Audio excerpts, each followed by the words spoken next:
ગયા પીપ મૂક્યો આખો, મને કે ભરી દેજો. મેં કીધું અમે પડીએ જ થાય. ક્યારેક ક્યારેક ભગાભાઈ અમારા ભાગમાં એવા ગામ આવ્યા ને આખી રાત તળેલા નાખીને ત્યારે મૂળ 250 રૂપિયા થયો. અને પાછું કે આયોજક પાછો સીટી દેવાનું કહેજો, દેવાનું કહેજો. એની ઉપર જ ખબર પડી જાય સવારે ચા પીવાય ખોટી થવાય નહીં.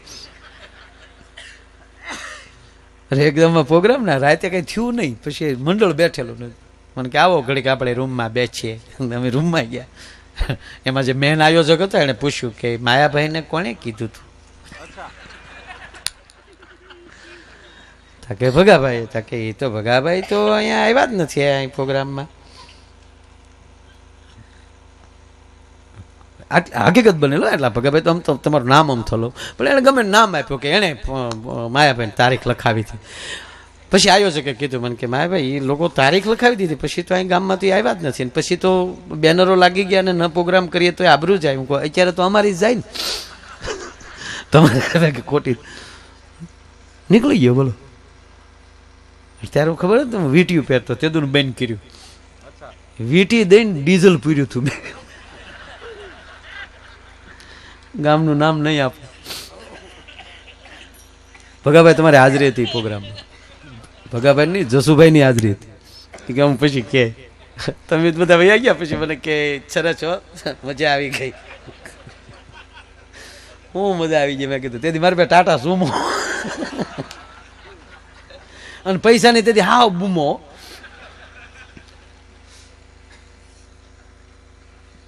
તે દી શનિવારે જ હતો.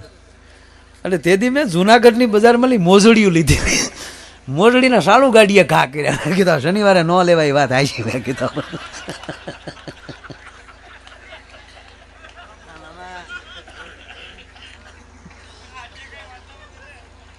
પંડ પીઢાઈ ની વહમી વાતો મૂળ વાત ઉપર આવું એ ભેરું ને ન ભણાય. હેતુ હશે જો હૈયા કેરા તો જોખમ જાણી જાય. જે મર્યાદા પુરુષોત્તમ ભગવાન રામની પ્રતિષ્ઠામાં બેઠા છે એને કેટલાને મિત્ર માન્યા? ખાલી 9 જણાને. અને આખો રામ કાળ આખો એ ભગવાન રામનું ચરિત્ર પૂરું થયું ત્યાં સુધી ભગવાન તરીકે ઓળખી શક્યા હોય તો 9 જ જણા. અને ભગવાન એના ગુરુ સાહેબ મહારાજ વશિષ્ઠ એને છેલ્લે છેલ્લે થાય કે મને ભગવાન વિષ્ણુએ કીધું હતું તો હું મારો તને હું પુરોહિત બનાવી, તો ઈ તો નહીં હોય ને. આપણે ઘણી વાર એવું થતું હોય સાહેબ ઈ તો નહીં હોય ને. એ પૂછવામાં જાય તા અને એણે એ ભગવાન વશિષ્ઠ જ્યારે એમ કહે કે આ ભૃગુ ઋષિના પગનું ચિત્ર જોવે ત્યારે એને સ્વીકાર્યું કે આ તો ભગવાન પોતે જ આવ્યા છે. બધા ઓળખે આ કૃષ્ણને આપણી જ નાતમાં કોઈ ઓળખે ક્યાં? હે નાત બારો કાઢ્યો આપણે ઈ જ આપણે. મતલબ મારો કહેવાનો અર્થ કે ઓળખવામાં ભૂલ પડી જાય. પણ જેને હેતુથી રહો ને તો તમે બધાને ઓળખી શકશો. અંદર જો હેત આવી જાય ને કોઈ પણ પછી કથા હોય તોય ભલે, ભજન હોય તોય ભલે, લોક સાહિત્ય હોય તોય ભલે, હાસ્યરસ હોય તોય ભલે.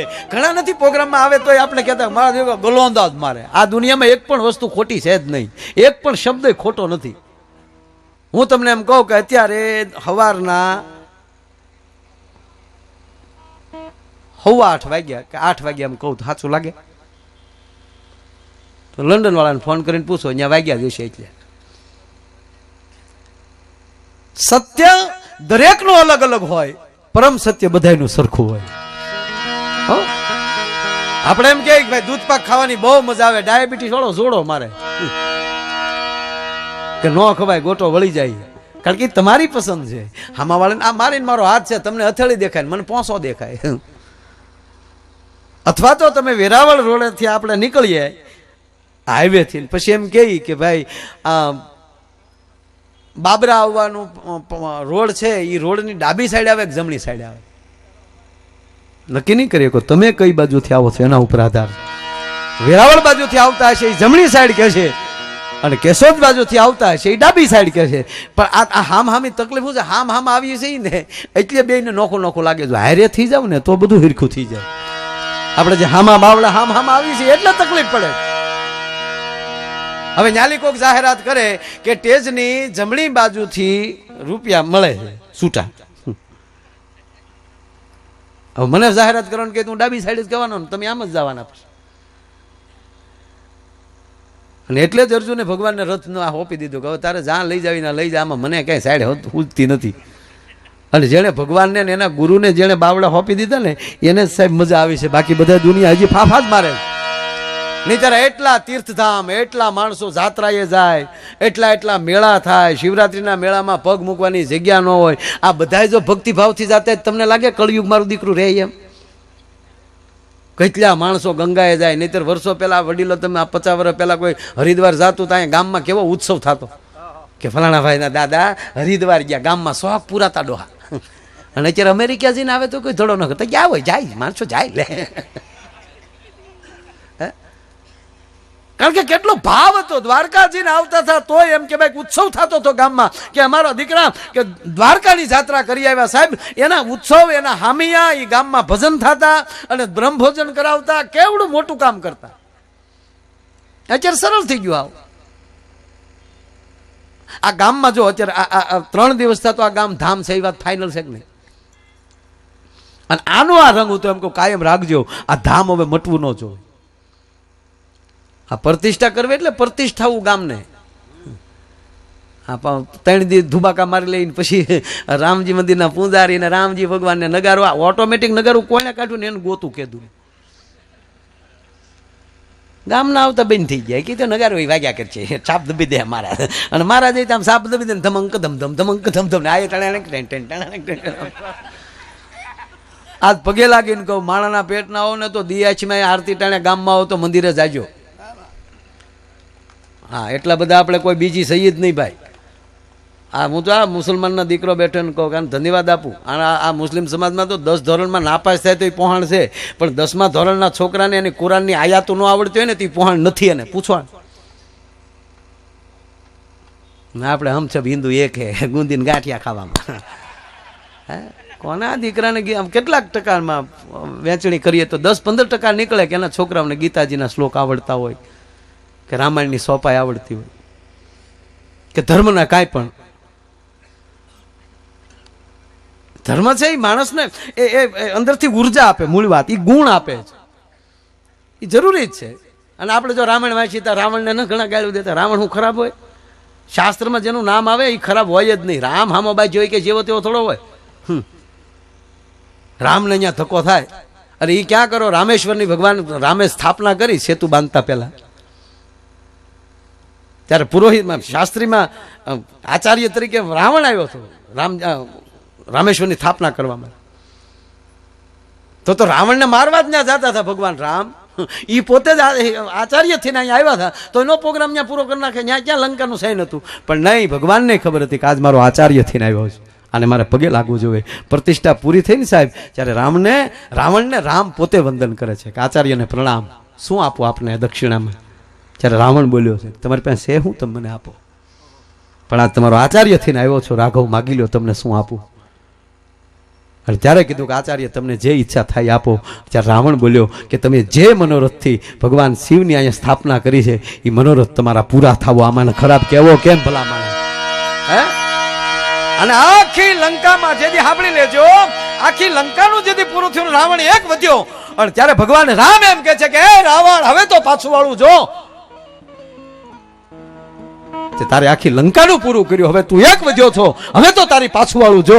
અને તેથી રાવણ એટલું બોલ્યો છો મને બધી ખબર છે, તમે તમારું ચાલુ રાખો. ત્યારે ભગવાન રામને થયું કાં તો ચેતરી ગયો આપણને, મને બધી ખબર છે, મેં શું કામ અહીંયા બોલાવ્યા. અને કહેવા ગયો સાહેબ કુંભકર્ણ જેથી જાગે છે, જગાડ્યો છે કુંભકર્ણને. આ કુંભકર્ણનો રાવણનો સંવાદ ખાલી રામાયણમાં સાંભળી લ્યો ને સાહેબ, તો ભાઈએ ભાઈઓને કેમ રહેવાય એની તમને ખબર પડી જાય. હે, જેને હું તમે રાક્ષસમાં મૂકી દીધા છે, જેને એમ કે પાપીના ખાનામાં નાખી દીધા છે, એ બે ભાઈનો સંવાદ સાંભળજો. જેથી રાવણને જેથી મળવા માટે કુંભકર્ણ જાય છે. મોટા ભાઈ પધારો કુંભકર્ણ.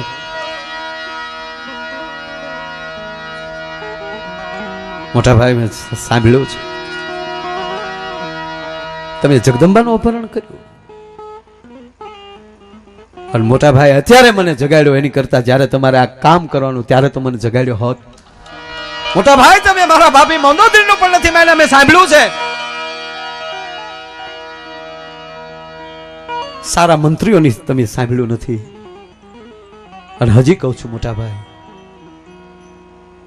કે ભગવતીને ભગવાન રામને ચરણે મોકલી ગયો અને ભગવાનને આગળ શ્રી લગાડીને જ્યાં સંબોધન કર્યું કુંભકર્ણે, અને ત્યારે રાવણ ક્રોધમાં ભરાણો કે જે શત્રુ બની નાથ મારીને તારે સામે આવ્યા છે એને તું માનવાચક શબ્દથી અને આવું જ તારે કરવું તો ફરીવાર હોઈ જા, મારે તારી જરૂર નથી. રાવણ ખીજાય, ક્રોધમાં આવી ગયો, હોઈ જા પાછો. અને બે હામાં વેદની વાતો કરે કે ઓલા શાસ્ત્રમાં આ કીધું છે મોટા ભાઈ, આ ન કરાય. અને ત્યારે રાવણ એમ કે માની લે બધેય મારી ભૂલ છે, પણ ભાઈનો ધર્મ શું છે એ મને કહે.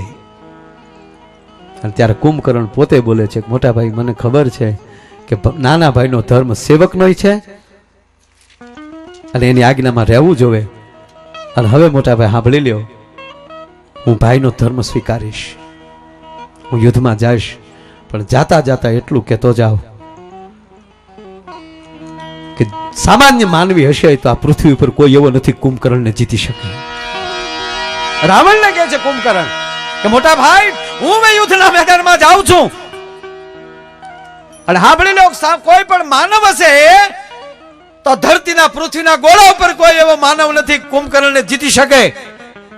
પણ માની લો મોટા ભાઈ પાછો ન આવું, હું વીરગતિ પામું, તો તમે માની લેજો કે બ્રહ્મ જ હશે, નહીતર કુંભકર્ણને મારી ન શકે.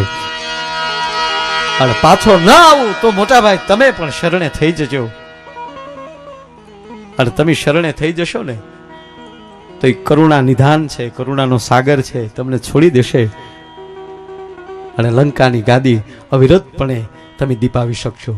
અને હવે રાવણનો જવાબ સાંભળજો કે કુંભકર્ણ, તારી જેવા ભાઈઓને ગુમાવ્યા પછી તને એમ લાગે કે હું રાજ ભોગવું એમ? તારી જેવા ભાઈઓને ગુમાવ્યા પછી તને એમ લાગે કે હું લંકાનું રાજ ભોગવું? નહીં કુંભકર્ણ, પછી તારી જેમ હું પણ વીરગતિ જ પામીશ.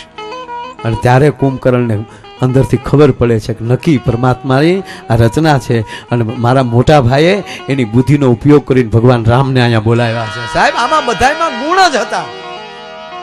ગુણ વગરના એક પણ માણસનું શાસ્ત્રમાં નામ હોય નહીં. દુર્યોધનમાં બુદ્ધિ ન હોય તો ભગવાન કૃષ્ણને વેવાય બનાવે ખરો? બે વેવાય છે.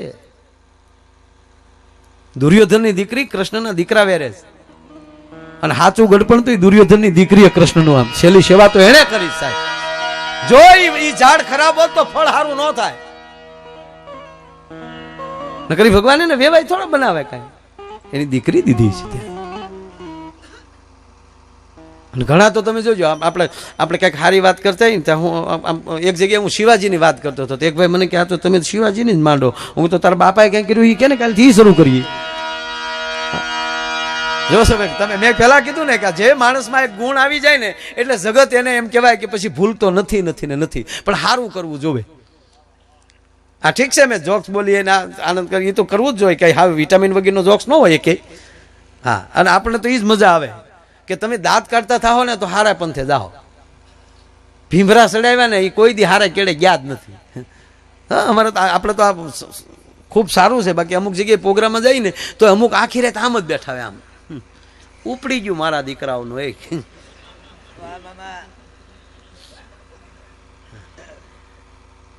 ઉપાડવું જ બધાય ને, પણ એમ ઉપડી જવાય? કોને નબળું રહેવું એ મને કયો? બધાને રિલાયન્સનું ભાગીદારી થવું છે. એમ કોકિલાબેન નો છોકરો થઈ જવાય?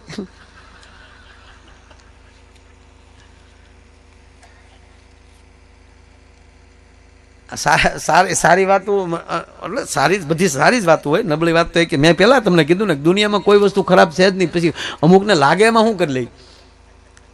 હે તમે જો જેવી બુદ્ધિ છે ને એવા જ બધું મિત્ર સર્કલ હશે. આ બાજુ તો જો કે કોઈ પીતું જ નથી ને, કે તમે જો એ ગ્રુપ અલગ હોય. બીડી વાળું ગ્રુપ અમારે કેમ પીડીથી આગળ ઢૂંગો વળીને છે એ કસની બીડી દેતા હતા, હું એને સારફા દેતો હતો. બે આમ ઘૂંટું મારી લીધી. જેને જેનું બંધાણ ટૂંકમાં. આપણે કેવું બંધાણ કરવું? હું તો એટલું જ કહું કે અમુકને હારે હાલો ને તો વેલ્યુ વધી જાય. અમુકની હારે આ તમે સાંભળી લો, આ રોટલી જ હોય, પણ તાજ હોટલમાં તમે જાઓ તો એ રોટલી 150 રૂપિયા નથી થતી એની જ. અને વળી માણસ છે કે તાજમાં અમે પણ રોટલી તો તારી નાથાભાઈના ઘરના જ ઘઉં હતા. એ તારી ઘરેલી જ કોથળા ગયા હતા, પણ તું આ ઘીરે ન ખાઈ શક્યો. નગર કઈ ટાટા બિલ્લા વાળાને થોડા ઘઉંના ખેતર છે, એને ચાના બગીચા ખરા, પણ કઈ એના ઘરના ઘઉં તો અહીંયા જાતા જ નથી ને. એના ઘઉંમાં કઈ ખાતર નાખવામાં કઈ હોનાની રેખું નાખવામાં નથી આવતી. પણ છતાં એ એક સારી હોટલમાં જાય તો એ રોટલીનો ભાવ વધી જાય. આપણે નો હમણાં એક હોટલમાં ગયા તો બાજરાના રોટલાનું સુરમું, બોલો એમાં કે ઘી ગળે ને બાજરાનું ચૂરમું છે, લાય મેં કીધું ખાઈ લઈ, બીજું હું. તમે નહીં ખાધું એમ તારો બાપ, આની ઉપર તો મોટા છે. અમે ઘરમાં શાક ક્યાં હતા યાર, ઘરના ઘી ને ઘરના વાળનો ગોળ આ સોળીને ખાતા. અને હવે એ મારો દીકરો ઠેઠ 5 સ્ટારમાં પગી ગયો, બોલો લ્યો.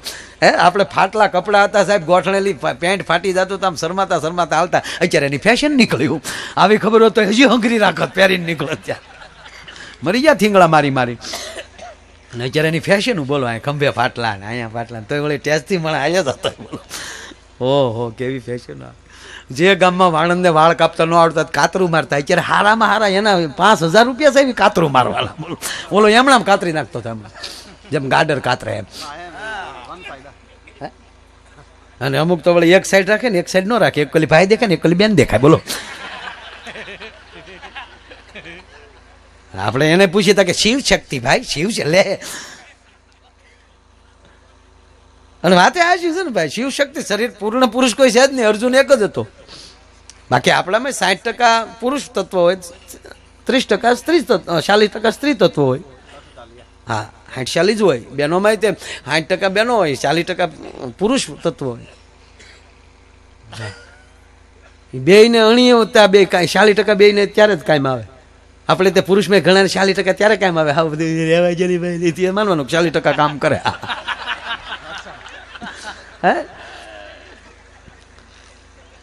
અને આ દેશની સ્ત્રીને પુરુષ તત્વ ક્યારે કામ કરે? કટોકટીની સ્થિતિ થાય ત્યારે આ દેશનો પુરુષ મૂંઝાય ને ત્યારે સ્ત્રીમાં રહેલું 40% જે પુરુષ તત્વ છે ને એ ઊભું થાય છે. હે દેવાયત બોદર સાહેબ ચિઠ્ઠી લખી નાખી હતી કે આવેલ માણસો સાથે આયરાણી જેને ઉછેરીને મોટો કરી છે એ નવઘણને મોકલી દેજો, પણ અંતે લખ્યું કે રાહ રાખીને વાત કરજો, ત્યાં પુરુષ તત્વ ઊભું થાય છે. ત્યારે જો માનું કાળજું હોય તો દીકરાને ઊભો ન કરી શકે સાહેબ. હે ઠીક છે, અમે ગમે મેં કીધું એમ કે હાસ્યની વાતો કરતા હોઈએ સાહેબ, પણ જ્યારે જ્યારે પરિસ્થિતિ એવી થઈ છે ત્યારે ભારતને આર્ય નારી જ ઊભી થઈ છે.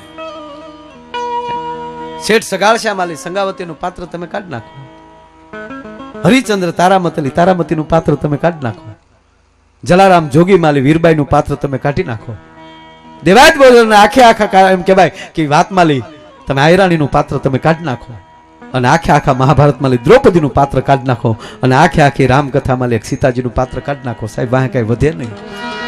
હે આ ધર્મને ઉભો રાખવા માટે આ દેશની જગદંબા જ ઊભી થઈ છે. કારણ કે માં છે ને એ સંસ્કાર આપે છે.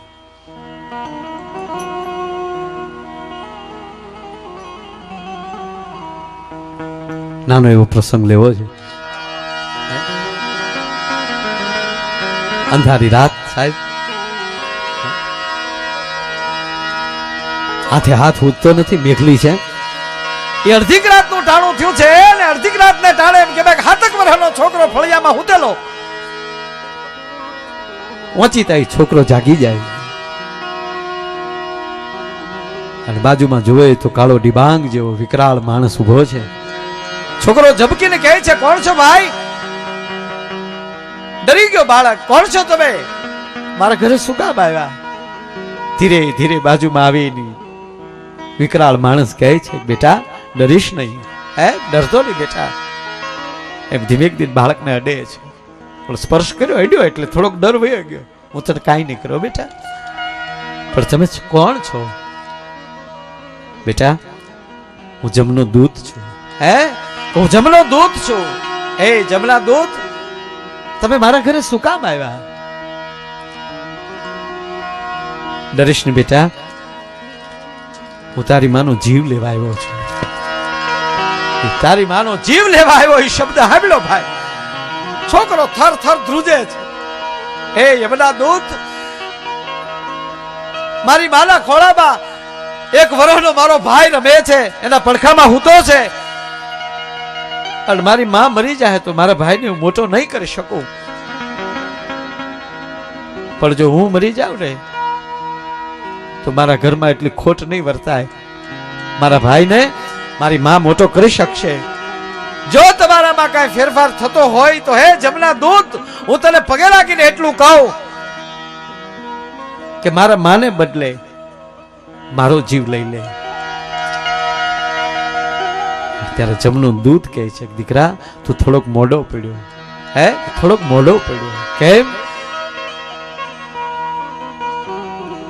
ગાંડા જીવ તો હું તારો જ લેવા આવ્યો છું, પણ તારી માં જાગી ગઈ અને એણે કીધું કે હું બેઠી છું, મારા દીકરાનો જીવ ન લેવાય જમથી. હે આ કહેવાનો મારો અર્થ એ છે કે આ પાત્ર જે માં પાત્ર જે છે કે જેના તાકણે ઘાટ ઘડાઈ નહીં, જેના ત્રાજવે તોલ તોડાઈ નહીં, દુનિયામાં બધું મૂલવાય છતાં મારી માના હૈયાને મૂલવાય નહીં, માના હૈયાને મૂલવાય નહીં.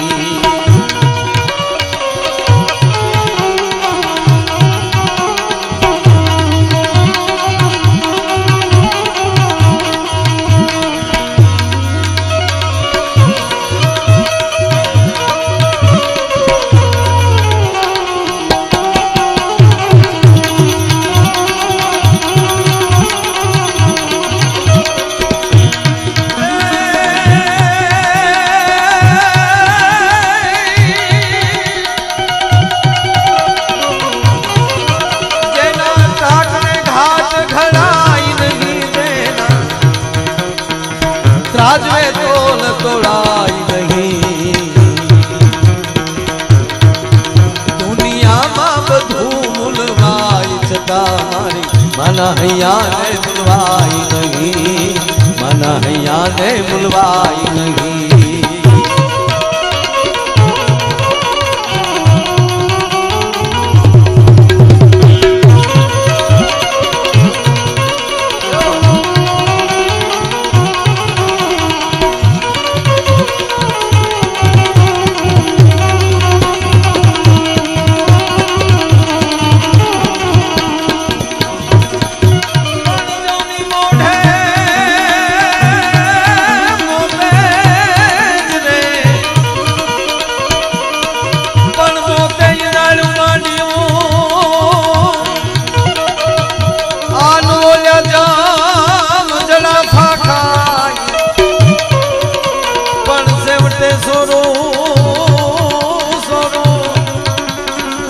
ચિંતા થાય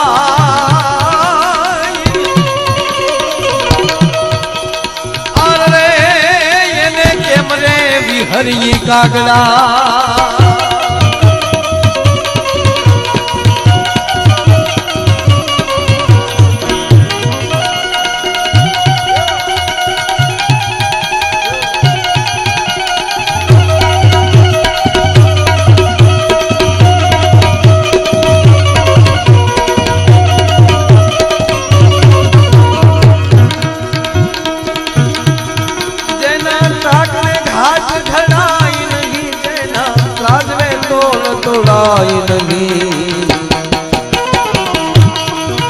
દુનિયામાં બધું મૂલવાય છતાં મારી માના હૈયાને મૂલવાય નહીં, માના હૈયાને મૂલવાય નહીં.